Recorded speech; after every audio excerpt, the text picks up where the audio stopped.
Hello, everyone. Thank you so much for joining.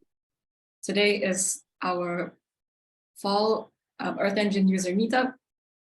It's the first episode of the season, so thank you so much.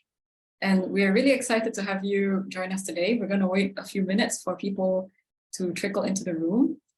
A little bit about myself. I'm Sabrina Zito. I'm a geospatial consultant based in Munich, Germany. And I'm also a Google developer expert for Earth Engine. So as you can see here, we have some slides. If you'd like to take note of the link to the slides, it's at bit.ly/EEUN_15 October 2022. So if you go to that link, you'll be able to see the slides for today. So a little bit about the Earth Engine user meetup. It's a user meetup that's free and open to anyone to join. So if you're an Earth Engine user, whether you're new or like really experienced, we welcome you to showcase your work. Each month we have a meetup where we have a user presenting, and we also have Q&A so that other people in the room can learn more about the techniques and methods that they use, as well as the topics that they're working on.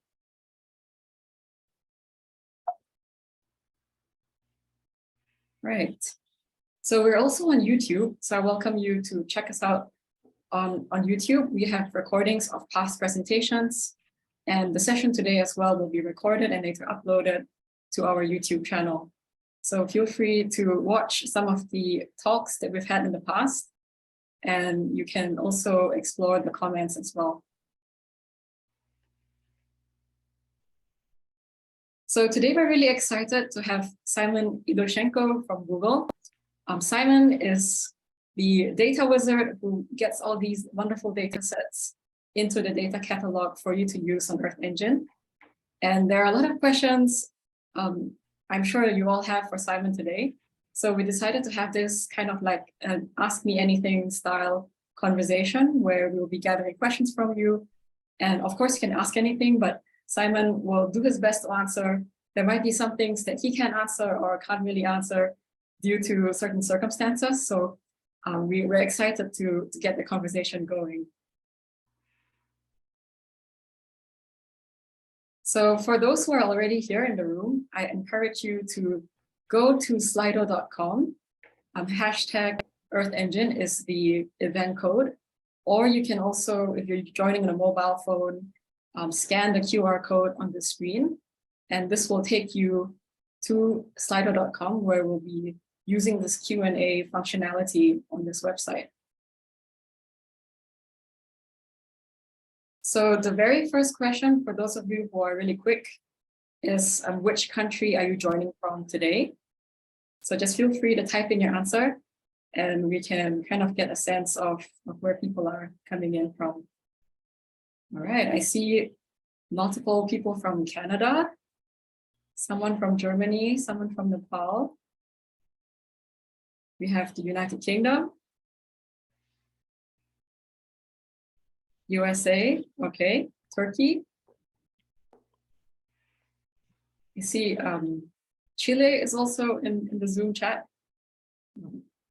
So I'll be watching the Zoom chat, but I think most of the time I will be paying attention to Slido. And please try to use Slido if possible to post your responses as well as your questions. Okay, so we have South Korea. So it's pretty late in South Korea. Thank you for staying up. And same in India. Thank you for joining us this late. And then we have Austria as well. Okay, so it looks like it's a very wide mix of countries. And thank you so much again for joining us. All right. So now it's time for the audience Q&A.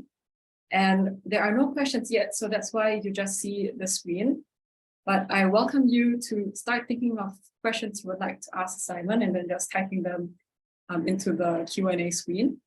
So as we wait for questions to come in, I'm going to ask Simon to tell us a little bit more about himself, what he does day to day at Google, and maybe also how he found his way to the Earth Engine team.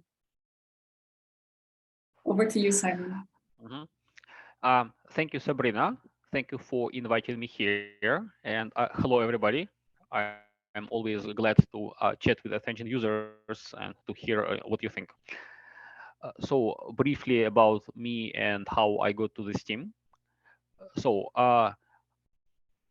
I first joined Google in 2006, and I joined as what we call an SRE, which is a site reliability engineer. This is a term that Google basically invented, and this is something halfway between a software engineer and a system administrator. But since then, this term has came out into the wider world, so you may have heard this. And so since '06, for several years, I worked on supporting several of Google's internal storage systems, which was, pretty interesting because they're very large scale. But at some point, I realized, hey, this is Google. It's very large. I can actually do more or less anything I want. What do I actually want? And I looked around and for new interesting teams that were coming up.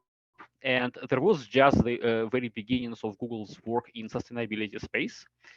And in particular, Rebecca Moore, Matt Hencher, and Noel Gorelick were just spinning up Earth Engine.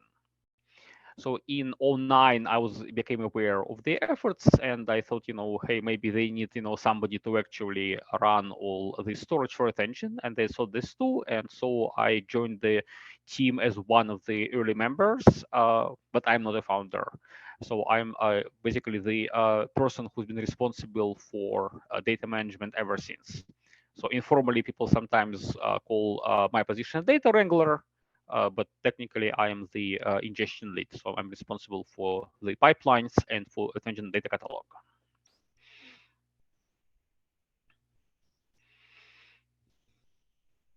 Thank you for the introduction, Simon. I'm going to share my screen again. So we have 3 questions so far. And the first one that I've highlighted here is, what's the process for maintaining Stack? What's the development plan for metadata in Earth Engine? Could you tell us a little bit about that? So right now, Earth Engine supports Stack in a limited way. Specifically, we export Stack metadata for our datasets. There is a bigger question here for whether we could enable Stack for just querying Earth Engine data, for example, for listing and filtering collections and getting results. We hope to get there at some point. We don't have this available yet, so we only have static Stack files. What we do is, I think, a little bit innovative, and that's why it's interesting. We export, hopefully compliant Stack for all of our 900 plus datasets. Because Stack specification is complicated, we actually go a little bit one step further, and we use something called JSON-net, which some of you may have seen. JSON-net is sort of like a programming language to generate JSON files. It's convenient because then you can have functions and conditions, iterations, and you can import files. And so we have created our own templating systems to generate Stack. For example, if you have Stack for Landsat, you don't have to repeat everything in every single file. And so we have recently made our JSON-net files open accessible on GitHub, thanks to the work of Kurt Schwer over the last year. And now we have just recently started accepting our external pull requests. There was, a user who created a full dataset description, from scratch, and we hope that more of this will happen. Even if you don't have any datasets that you upload into Attention's catalog, we always welcome, contributions to those files, just, to fix typos, to clarify something, because I'm sure there are many things we can improve. So please check out Earth Engine catalog on GitHub. Yes, awesome. This should needs more documentation. More documentation is coming very soon. Great. Thanks, Simon. So there was a question here where somebody posted on undocumented features in the image.expression function, but received no answers. Yeah. Can you explain the future of these capabilities? I'm not sure if this is an appropriate question for you, but feel free to chime in. All right. I'm not familiar with this specific question. So in general, if it's on dev lists and if it's not about data, I might not be the right person to answer the question. I do try to at least address some, big questions if there is something wrong with attention itself. There seems to be system-wide problem. But for the things that I don't know about, I should leave it to somebody else to answer. We don't technically have what we call SLO for answering these questions. So we don't take an obligation to respond every single one of them just because there are a lot, and we need to spend some of our time in developing Earth Engine. So I will see if I can draw somebody's attention, but there is no guarantee that we can get to all of them. If this presents specific problems for specific workflows, maybe you can just follow up and explain how it's blocking you. This might escalate this question. Maybe we'll get to it faster. Yes, absolutely. And there are probably also maybe some example code snippets you can find on Stack Overflow or other people who are using this image.expression function. So I highly recommend also maybe taking a look at Stack Overflow, because there could be some examples you can already begin to get some of an idea about the undocumented features. So thanks again for raising this, and definitely we would love to see more contributions from the community to highlight these particular bugs or issues, especially also in the documentation. So this is a controversial, but maybe not so controversial question, because it's definitely a hot topic, but I think we've so far received a lot of reassurance that the non-commercial use of Earth Engine will continue to be free. Simon, would you like to say anything about that? Yeah.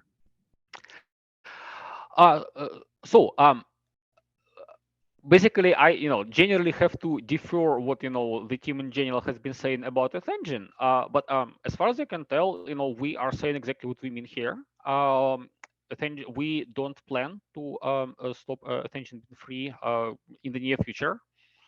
Of course, it's impossible to say what will happen in the far future. But a lot of the team has joined these projects in order to help researchers, students, NGOs, and other people who need to have some free capability for geospatial processing. And so far, we plan for it to stay this way.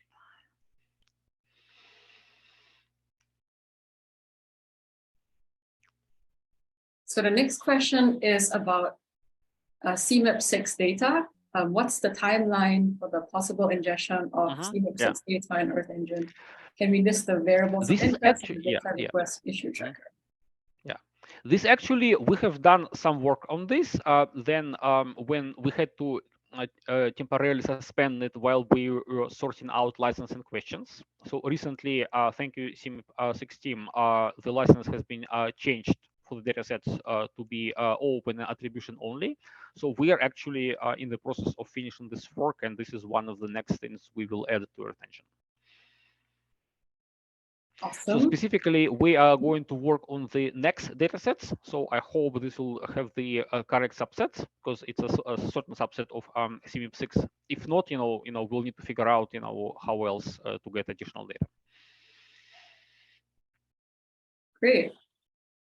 So this is a question that I'm sure is on quite a few people's minds. How can one propose a data set for ingestion into GEE? What criteria must the data set meet? Great question. We have an external page on this. It might not be easy to find, so I will post it here in chat. Great. Now I will also add it to the slide so you can see that later on. Sounds good. So we have these 4 collection criteria, and they are not super specific rules. So they're specifically written to be a little bit vague, but the general idea is dataset has to be valid, and typically this means there should be a peer-reviewed paper for this dataset. There should be some demand for this dataset, which is again specifically intentionally vague. But generally, this means, the more people tell us, and ideally from a different team that produce data sets that, this data set is important, then this is a stronger signal that, we should ingest it. Maintenance is a technical criterion saying that we don't want to be considered as the, non-archival says that we don't want to be considered the main storage location for this data set. And maintenance means that if your data set is ongoing, then if you start ingesting this, then you make an informal commitment to keep uploading this for as long as possible, hopefully for duration of your project. And if you think your data satisfies these criteria, please email earthengine@google.com, and we'll discuss this further. We are working on some things to try to scale this up, so it's easier for people to add the data sets to the catalog, and we hope to make this easier in the future. And also, while we're talking about this, I should give a shout out to Sam Roy's excellent resource, which is an external catalog of Earth Engine datasets called Awesome E-datasets. And so he has his own criteria for accepting datasets there, and it might be easier for you to add something to that catalog. Absolutely. So that's another great way to also take a look at the other community data sets that are available for use in Earth Engine. Okay, so the next question here is about someone who has been running into file size limits on exports, and they're asking about if there's a way to check the approximate size of their collection before exporting it. Interesting. Yeah. So again, this is not a data question, so I might not be the right person to answer it. And the best way it's probably to post about this on the developers mailing list. This is a good question. Let me actually make a note, because could be a feature request. Yeah, it could be a feature request. So, so in general, these kind of questions run into what is called the Turing halting problem. Lots of people are asking us, wouldn't it be nice to, figure out how big my computation will be, or how much it will cost for people who pay for Earth Engine before we actually run this? In general, this is not theoretically possible, because we don't know what a computation will do, especially if your asset name is dynamically constructed or something, or you change your asset in the middle. But realistically, it would be nice for us to give some guidance about what typical operations do. And right now, I don't have a good answer, so I'll just take a note. And some tips here in terms of before we go there, but if it's your collection that you're working with, you can actually just try and look at individual assets, look at a small subset of the collection, just try to extrapolate to your whole export. Because in general, you should be responsible for understanding how much data you're processing. Absolutely. Yeah, and some small tips if you're getting a lot of errors before you export like all the images in the collection, just export maybe one image, for example, just to take a look at how big that is, and then you can kind of guess what the total size of the collection will be if they're all around the same size, and you can play around with tiling, etc., and changing the limits on the export function. So that's some general tips for this question here. Okay, so this is an interesting question here. I'm guessing you means Google. Does Google have a private data acquisition strategy? Will building more pipelines with commercial partners happen in the future, similar to pipelines that exist already with Planet? So in general, I can't really comment on what Google is doing with private partners, because these deals are private. If you have specific suggestions for us, please email earthengine-commercial@google.com, and we will consider commercial suggestions.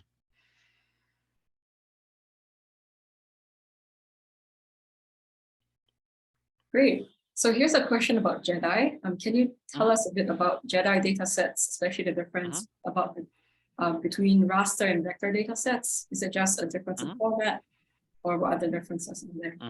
Yeah. Yeah, this is a great question because JEDI is, an active area of work for, both me on data ingestion side and for, scientific community. In case people don't know what this is, JEDI is literally a space laser. It's a laser instrument which is located at the bottom of the International Space Stations, and as the ISS rotates around the Earth, it takes point measurements of elevation from which, scientists can estimate the tree cover, and eventually from this the amount of biomass. And JEDI sort of paves the way for other instruments of this type, which is, for example, ISAT, which will produce even more data. So we are all figuring out how to work with the data. So the native format of JEDI datasets are points. It produces lots and lots of points. So I think right now there are about 50,000 .h5 files in just one subdata set, and they have several levels. It is difficult to work with so many points in Earth Engine. And so our strategy has two steps. First, we do ingest all of the each individual file as a new table asset. Well, actually 2.5 steps. Then the half step is we create a separate table index for all those points. So the table index contains rows which point to geometries of the particular beam, and they are pretty narrow. This is like a very long, almost line. And it contains geometries and times, so you can at least find your points. But because it's difficult to load all of them together, what we figured out we can do is produce a monthly raster data set for each level. So right now levels L2A and L2B are in the catalog. L4A is in progress. L4B is just a single raster which JEDI produced, and L4B is already in the catalog as well. So the raster datasets collect all data for UTM grid cell 6 by 6 degrees for each month. And so we kind of hope that this is sufficiently small for people to work in, but still sufficiently uh, easy to load in attention as rasters. And something doesn't work for you here, please tell us, because we're still figuring out how to best present JEDI. So yeah, basically the short answer is raster is the monthly aggregations of vectors. Okay, so thank you. There's a question here also about certain data sets that seem to no longer be updated, and they would like to find out if there's a way to see the status of those. Yeah, this is actually something that kind of is more on my mind in the last couple of months, especially as we are working on our JSON catalog files. I think so we cannot really be responsible for knowing every single outage. And so I think what we will try to do is to add dataset fields, which first of all, make it easier for data providers to add notes about why something has stopped, because right now this is just a free-form text in the description. And also have a special field with date ranges for known data outages. Because either there is a current outage because something isn't being produced, but data provider says this will end in the future, or there was some kind of instrument failure and there will never be data for some time periods, and we should somehow know this more formally in the data description.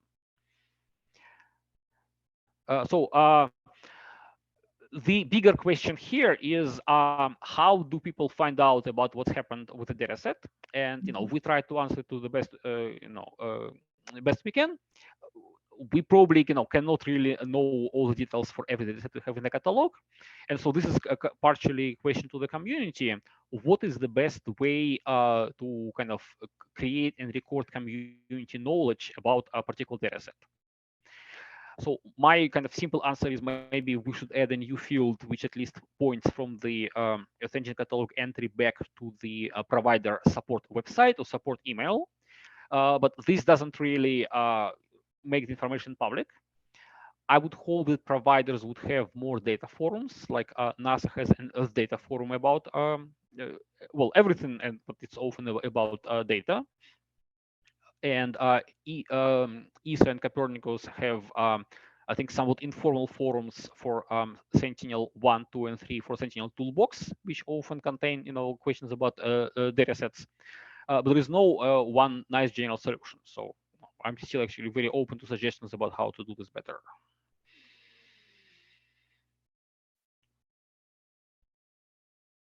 So there's a question here about why is AWS not supported? I'm not quite sure what they mean. Maybe they mean a pipeline from AWS. Yes, so if you're the person who asked this, please, maybe add more details because I'd like to understand more. So the general answer is Earth Engine is the whole point of Earth Engine, if you look at our architecture paper, is to run computations very close to the data.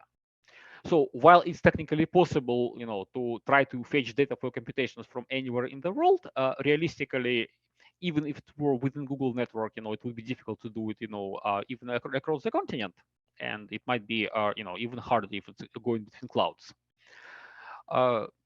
So while some data live in particular clouds, and it would be nice to enable some kind of at least background data move between clouds. I don't think anybody is, thinking about how to do this at large scale. So I am open to suggestions. But right now, the simple answer is because these data are too far away in terms of just distance on the net. Great. That absolutely answers the question. Thank you. So there's a popular question here that has been upvoted a few times. Again, I'm not sure if this is appropriate for you to answer. It's about debugging. So OOM and internal errors are hard for users to debug. Are there any rules of thumbs or advice for exports that will help us avoid long waits or errors? Right. So this is a more general coding question, and I am not the best Earth Engine user out there, so I might not be qualified to advise on something detailed. We do realize this is a common problem. Earth Engine is hard to use at large scales with large scripts, and debugging is often difficult. We have some pages which are actually written by Noel and DevRel's about how to make debugging easier. We are still working on this, so this is one of our kind of main priority areas. So one of the things we're trying to do is turn each internal error at least into more comprehensive message. By now we've done this to some degree, so often internal errors mean that running out of memory, but not always, unfortunately. And in particular, running out of memory is tricky because if your whole program crashed on the server, then we can't really send back a good error message. So as usual, it's try debugging things in small increments, either with small amount of data or with a little processing, and then try to isolate which of the steps in your script are causing a problem. You can actually often see questions on the developer's list when people post a very long script and say, please help me find an error, and this is hard because somebody will have to spend a lot of time understanding the script. So my request kind of back to you, when you need help with this kind of errors, please break down the error as much as possible into smaller steps and isolate what is causing the problem, and then at least describe this. And half of the time you will probably find some hints about what is going wrong, and if not, at least you'll have a smaller examples for somebody else to look at. So the paper is easy to find. You can just search for Earth Engine paper, but I will post a link. 1 second. Thanks, Simon. So there's also a related question there regarding the Python API, like debugging using the Python API. And what I've seen, one way to do some debugging as well within a Python script is, for example, there's a way, if you look at some of the demo Colab notebooks, at the end of one of those notebooks, there's a script where you can actually poll, say if it's a very short time you expect to wait, like every 5 seconds or 10 seconds, to see if the script is still running, to get an idea of whether it's stopped or is still going. You can, of course, increase that time to every 30 seconds or 1 minute if you expect it to be a longer script to take to run. So that's one small tip that I know of. If anybody else in the room has some tips, feel free to reply to this via the chat. I see a few, I see Keiko posted something in the chat. And yeah, feel free to take a look as well in the Zoom chat. Okay, so let me move on to the next question here.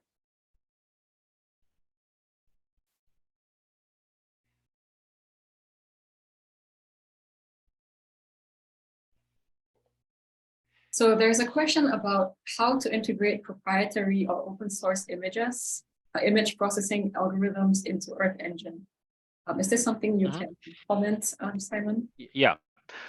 So unfortunately, I don't have simple answers. No, for people who don't know, Earth Engine is unfortunately closed source.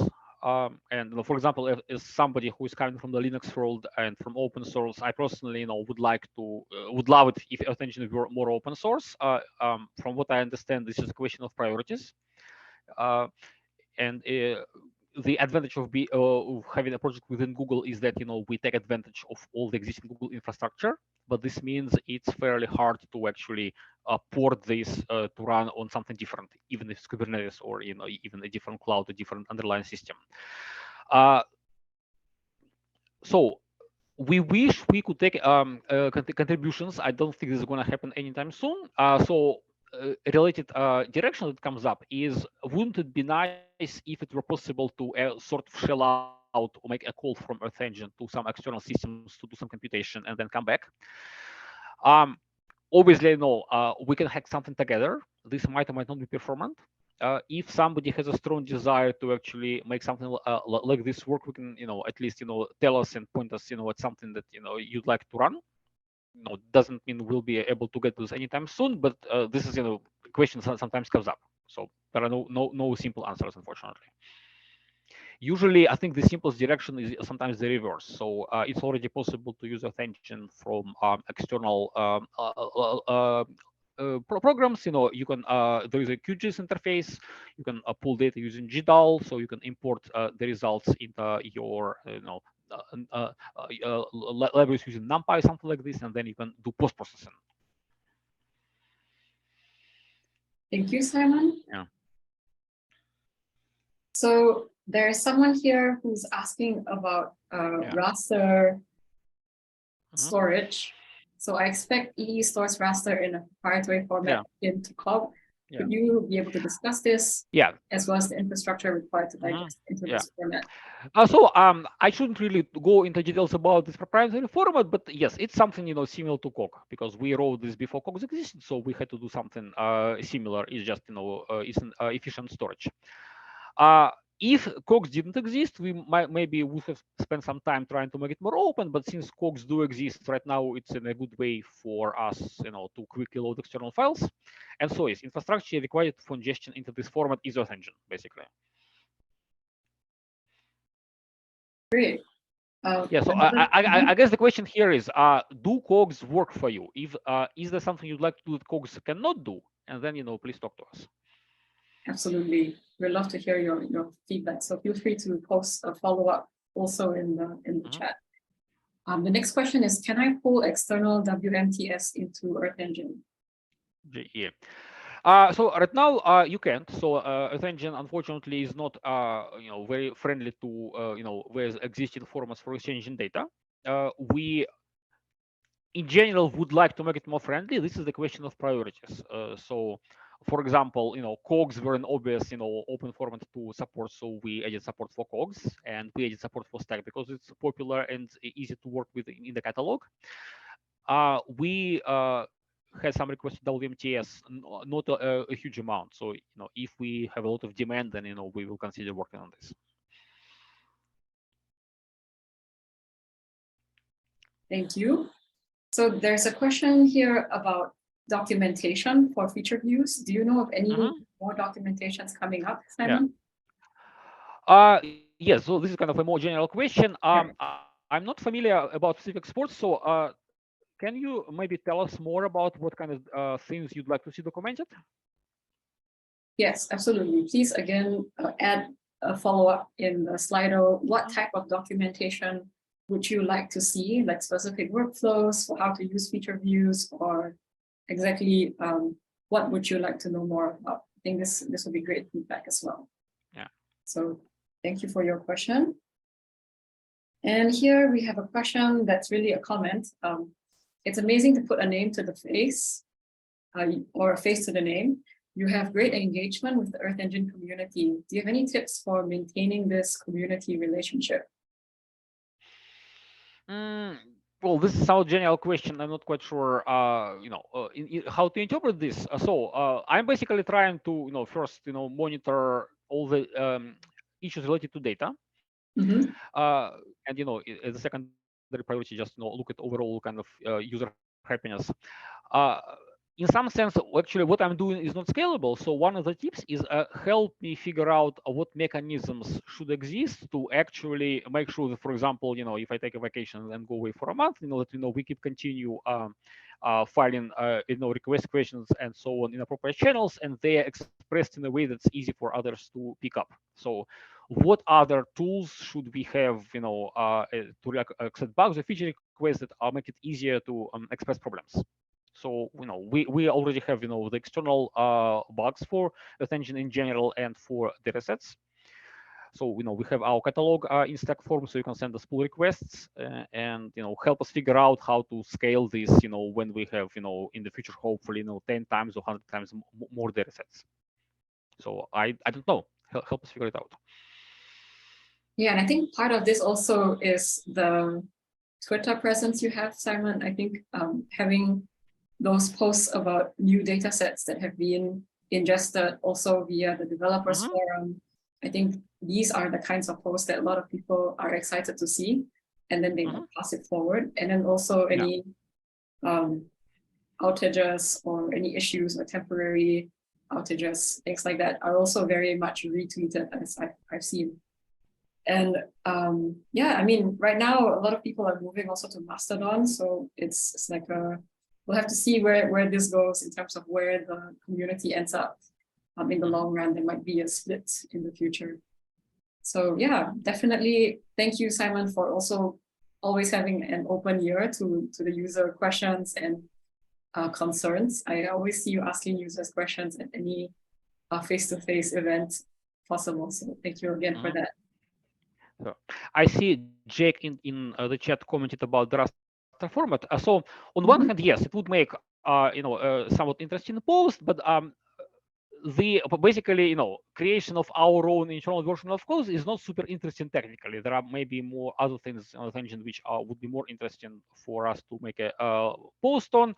Some of them are proprietary, so we might not be able to do it. So again, this is kind of a question to you. From all the things you see on Earth Engine, what do you think would be the most interesting topics for developer blog posts? And then we can talk with our developer people to figure out is there something else we can describe. So the last three questions here are kind of general. Right. Yeah, I welcome other people to post more questions. I think this one here, is there a way to export the map view to assets/map layer? I have a mix of feature collections and image collections as layers and want to export what I see, an RGB image of everything. It's not super clear what the person who asked the question means by a layer. Is it something in Earth Engine? Are there Earth Engine assets? I mean, worst case scenario, if you just see an image, you can take a screenshot, I guess. I assume they have made some kind of map which consists of multiple layers of these things. Oh, I see. Export just the what they see maybe in the map view. Yeah.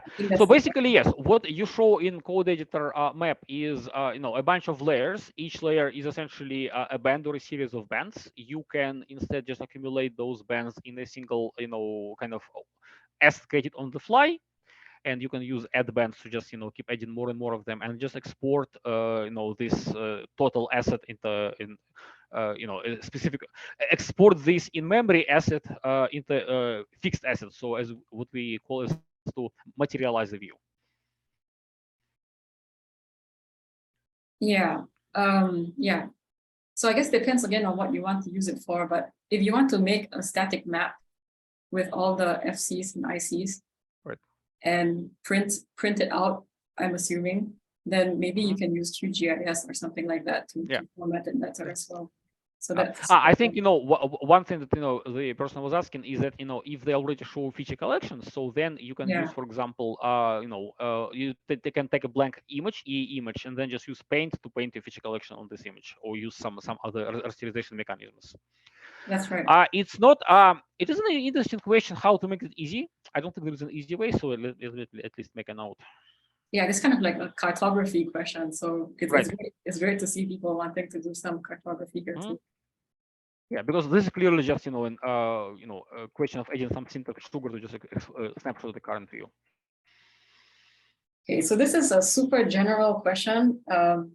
Any cloud cover reduction technique that you recommend? So again, this depends on what data set you're using. It's a bit difficult to answer. I'm not a remote scientist, so I'm not the wrong person to ask this. Yeah, so anyone who has any tips about cloud cover reduction, feel free to share it. I think this, again, depends on what data set you're looking at. And every data set may have different techniques that work better or worse. So yeah, more details would be helpful. And then maybe post this generally on Twitter or somewhere else to get a wider set of answers. Okay, so this person's looking at Landsat 8. Yeah, so anybody in the room who has worked a lot with Landsat 8, feel free to add in the chat any suggestions for reducing cloud cover. Okay, so here's an interesting question. What's the next big addition we should look forward to regarding new data sets or ingesting techniques that's most demanded by the community? Any hints there, Simon? Yeah. So a couple of things that, the data team is working on that, I can talk about is, first of all, we are trying to make our ingestion process at least, well, first of all, more reliable, but also easier to monitor externally. So we have an internal dashboard about ingestion pipeline health. And sometimes if something goes wrong, we try to notice this, and we have monitoring. Sometimes things might get overlooked, and so one thing we're trying to do is to monitor this better, and also eventually to create some kind of external dashboard about dataset health. And so if there are some known problems with ingestion, we can add it to the dashboard, and so people don't have to ask us every time why something is delayed. And then you'll be able to see overall health of the system better.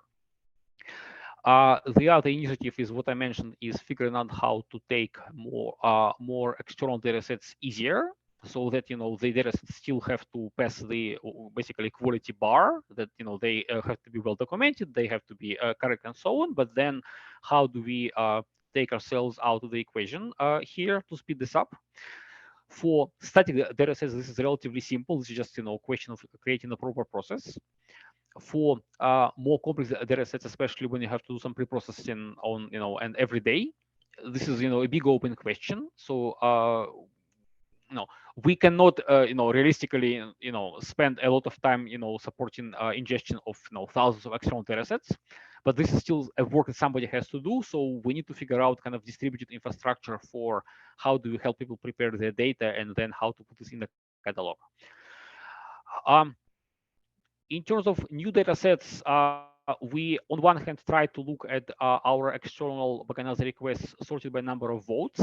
If something is upvoted there, for example, more and more people asking about harmonized Landsat Sentinel. And so that's something at least, we need to look at. So, but right now we don't make any specific promises, but this is kind of one of the signals for us what to ingest. Another signal is, what some of our, our partners would like to see in Earth Engine.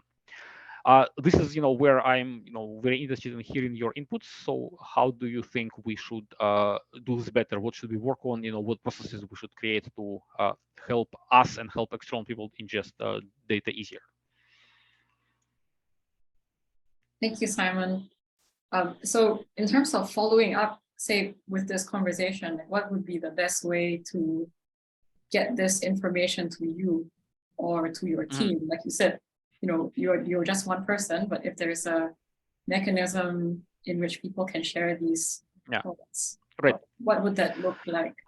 So if you want, first of all, we have the developers list, but if to make it more kind of scalable, we have categories for dataset requests. What this conversation I think tells me that we maybe need just a general public dataset category for dataset questions which are not about datasets, but which about data pipelines, about the processes. So let me make a note about this. Mhm. And I think just to keep track of general questions, we just should, please file them as public bugs. So public category. Absolutely. At least it will be some kind of long-term record. Mhm.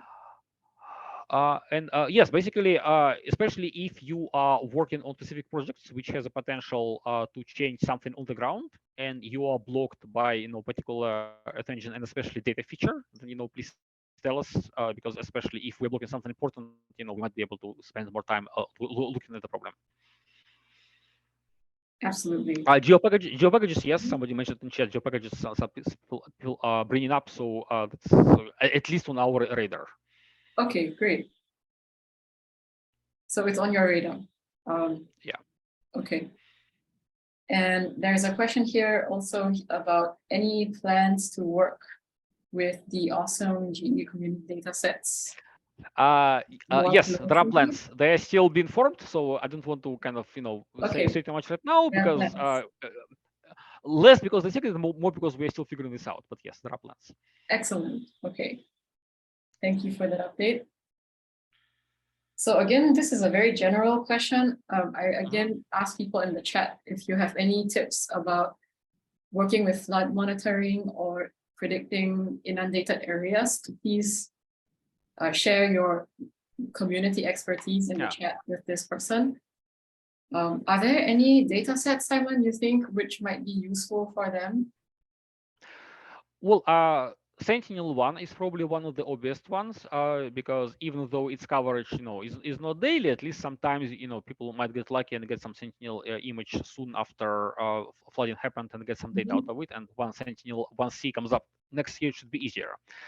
The meta question here is there seems to be no good place or no good forum to ask this kind of question. Like obviously, there are all kinds of local forums and you have local communities, but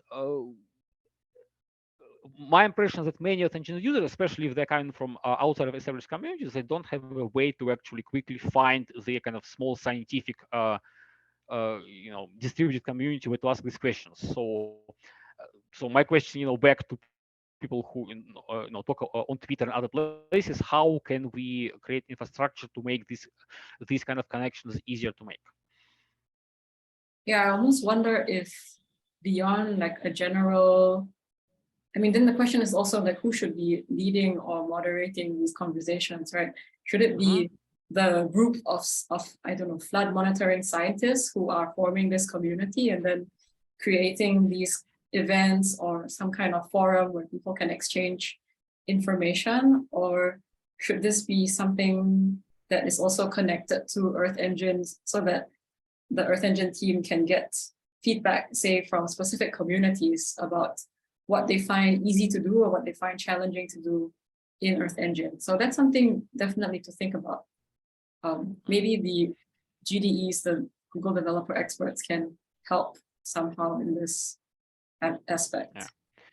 Yeah, and I think this might be variable even outside of Earth Engine because Earth Engine isn't solving all the problems in this domain. People might have some specific question or they want to discuss science, and it might be hard for people to just figure out what the current state of the science is. Again, looking from the post on the mailing list, there seems to be a lot of kind of new developers who might even have specific questions. How do I measure flooding? How do I measure some vegetation or crop related things? And they don't quite know where to go with these questions. Absolutely. I'm just looking at Jake's comment in chat. So the formal release notes on datasets, this is definitely on me. I keep trying to find time to actually build something up because at least in addition to Twitter and developers announcements, we should have a formal log. It's a little bit harder to say. So we do post updates to the API. In general, this might not be consistent. So maybe tell us more about what you'd like to see there. but if you are a commercial developer, then you hopefully have a cloud contact. So please also send this kind of feedback to your cloud sales or support person, and so that they can relay it back to our team. Specifically, Jake was saying we had a couple of occasions when we checked stack and it's not been up. I'm not quite sure what you mean by this, so maybe you can follow up with me. Thanks, Simon. So here's another question about vector files. So we talked about geo package already. Are there other file formats that you're thinking about? Yeah. So I think geo package or Parquet keeps coming up. So tell us more about what formats you see as the most widely supported, because unfortunately there is nothing as common as geotiffs. There is a bit of fragmentation here, so we will just try to basically work down the list from the top. If you see the geo package is more and more used, then we'll try to prioritize its support. Great, thank you. So somebody asked a question here. Are there any examples of code or pipelines for ingesting data sets? For example, what does the S1 pipeline look like? They want to adapt these pipelines for their own work. Yeah. So S1 pipeline is special because we have to run the toolbox. And basically, this is the most complex part. And we actually documented the exact steps we are performing when we run the toolbox. So you can basically just, replicate those steps. We don't actually currently do an RTC, so this actually might not be what you want, because RTC is general, will give you better support. The rest of the pipeline is not super interesting. It's just kind of moving files around and putting them into the special format. Like with the engine itself, it's kind of hard to make things open source. And just because that's too much tied into Google infrastructure, one thing I've been looking at is PangeoForge. And they don't quite do exactly what we do, but there is a lot of overlap, and it would be nice to be able to at least express some processing in terms of PangeoForge recipes. The challenge is here we have to basically write the ingestion code so it's easily parallelizable, and I think PangeoForge might be working this slightly different direction, so it's not quite exact match. So I don't think there is a lot of interesting things you can learn from ingestion pipelines. And if we make some special processing, we add a note to our at least the dataset notes if it's something worth calling out. In general, it's just just basically routine work. So maybe if you can tell me more about specifically what you want to see, I can comment further. Awesome, thank you, Simon. So this one is probably quite a simple question. When ingesting data or running a process or exporting to the drive, does it terminate? Does the job terminate if I close my editor window? The answer is no. Yeah, right? Correct. So as long as you have pressed the run button in code editor to actually start your task, the task runs in the background. Yes. So feel free to run and then go and get something to drink, a coffee, make a tea, come back later, open it again, take a look, and it will show you either an update or it will still be running. So yeah, don't worry if you want to close your window or shut down your computer and leave, it's okay. So there's a question here about BigQuery.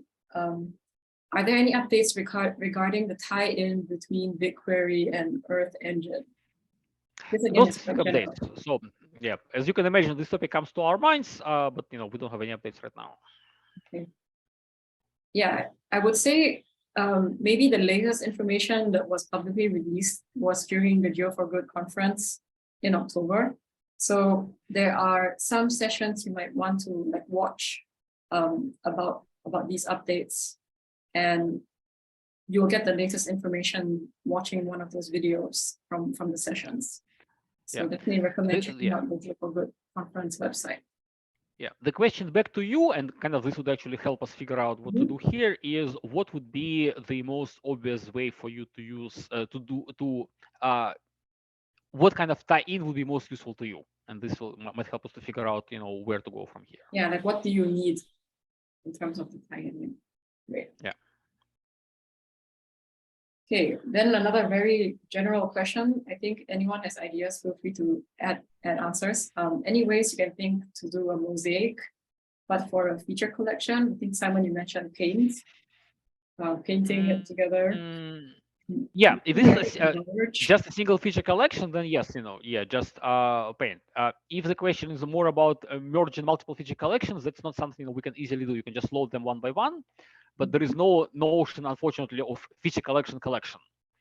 So you just have to load them, separately in your code. All right, so it looks like those were all the questions for today. We have 5 minutes left, so I want to just again thank all of you for your great questions, and also thank Simon for taking the time to join us and answer all of these questions.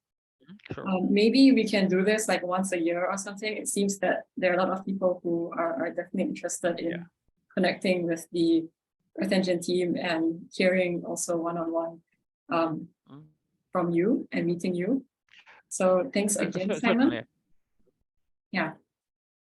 So before we go, I have some updates for the next session. So the next session is on the 19th of December. Our speakers are Julia Atai and Matilda Anoke from Southern University and A&M College. So please click on the blue link in the slides to actually sign up. I've opened the registration page, so you can definitely already sign up for the next Earth Engine user meetup. And in January, we have our speaker also settled, that will be Benjamin Lee from the German Aerospace Center. And last but not least, so thank you first of all for your attention. And if you want to be a speaker next year, please write to me, let me know that you're interested, and I can follow up with you about how to go about being a guest on the Earth Engine user meetup.